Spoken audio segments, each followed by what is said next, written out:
Good morning mga kameses. Today's video tayo po ngayon ay magluluto ng kalderetang native na manok. O di ba mga kameses, masarap ito kasi native na manok siya. Kaya panoorin nyo kung paano ko siya lulutuin kasi di ba pag native matigas talaga siya, lalo na pag medyo majunda na. Kaya kailangan muna natin siyang ilaga, di ba mga kameses? At syempre bago ko pa ako magpatuloy sa aking pagluluto, kung hindi pa po kayo nakakasubscribe sa aking YouTube channel, please subscribe na po kayo. At syempre, like and share na rin po para, at syempre, pindutin niyo po ang bell para update po kayo sa aking mga videos.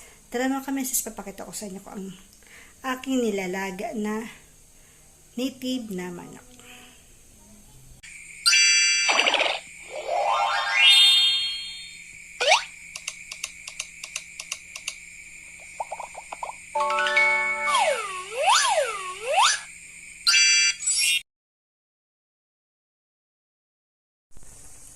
So, ay mga kameses, ang aking native na manok, aking muna siyang inilaga. Siyempre, aking muna tinadtad siya.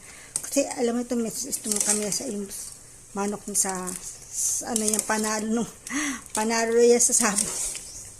Kaya gato na lang, kaya kailangan mo ilaga kasi siya, di ba makunat talaga siya. Kaya yan, inilaga ko muna, ang nilagyan ko siya ng dahon ng tanlad, kaya yung tanlad sa kaluya. Dilaga ko muna dyan, palalambutin ko siya para pag siya malambot na saka ko siya luluto. Di ba? Ang hirap kasi kapag may edad nga yung manok, kailangan talaga ilaga mo ng 1 oras o mahigit pa.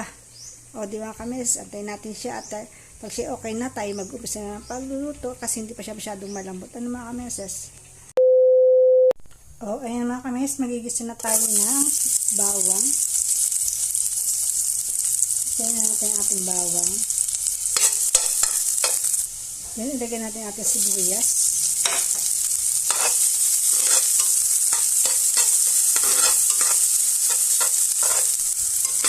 Ayan. Ilaw natin mga kameses. Tapos ilagay natin ang ating manok. Ito yung ating nilaga na kaninang native na manok. Ilalagay ko na. Ayan. Sa bawas mga kameses, lumambot din siya. Ang tagal. Lagyan natin ng paminta. Ano natin?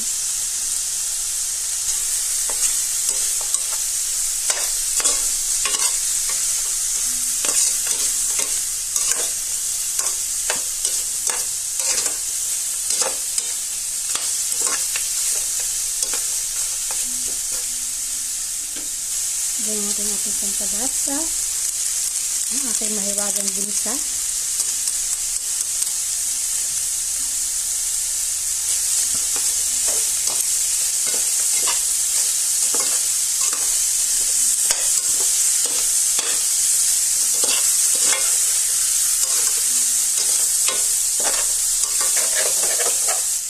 Lagyan natin ang toyo.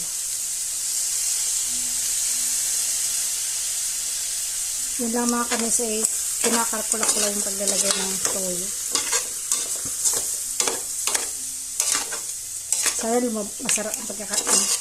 Ang resulta nito.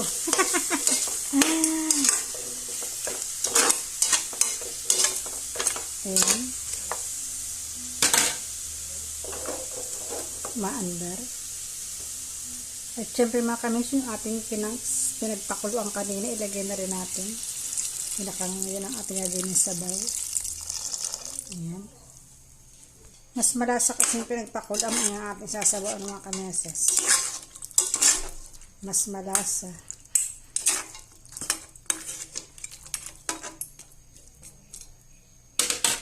Siyempre may siligyan natin ating siling green at siling pula para mas umuusok-usok, diba?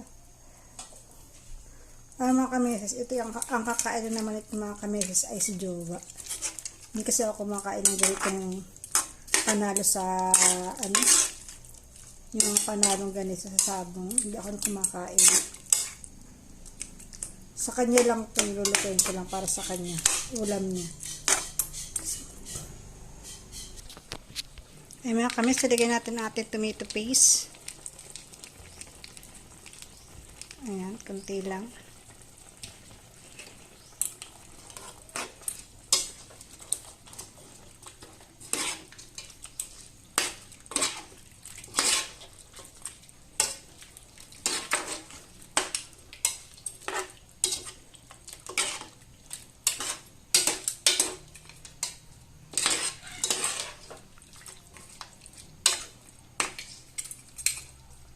Ayan. Dagdagan ko ng ketchup para maiba-iba. Wala ko kasi akong tomato sauce. Ketchup na ilalagay ko. Natamad akong lumabas para bumili. Pwede naman na yung ketchup.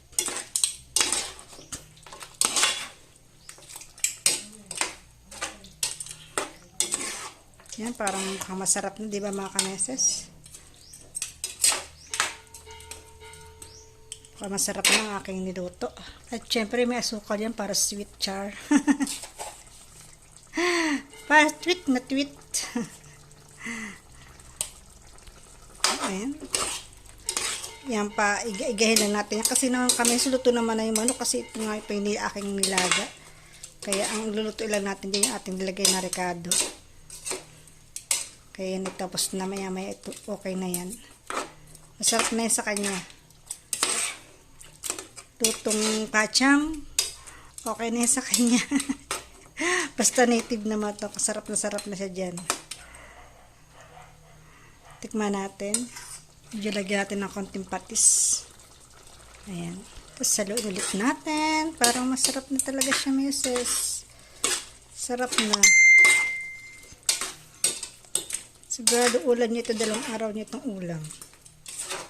Char. Hindi ipamimigay niya sa mga kanyang mga katropa. Alam mo sa Diyo, maraming tropa yan. Ipamimigay din niya ito. So, ayan mga kameses. Luto na siya. Diba? Ang sarap na. Native na manok. Napanalo. Char. Ayan. Ayan.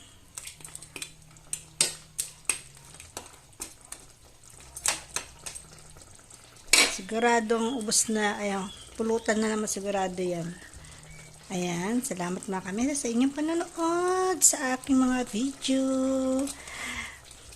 Huwag niyong kalimutang i-like and share mga kameses. At syempre, ang ating bell button. Huwag niyong kalimutang pindutin para update po kayo sa aking mga videos.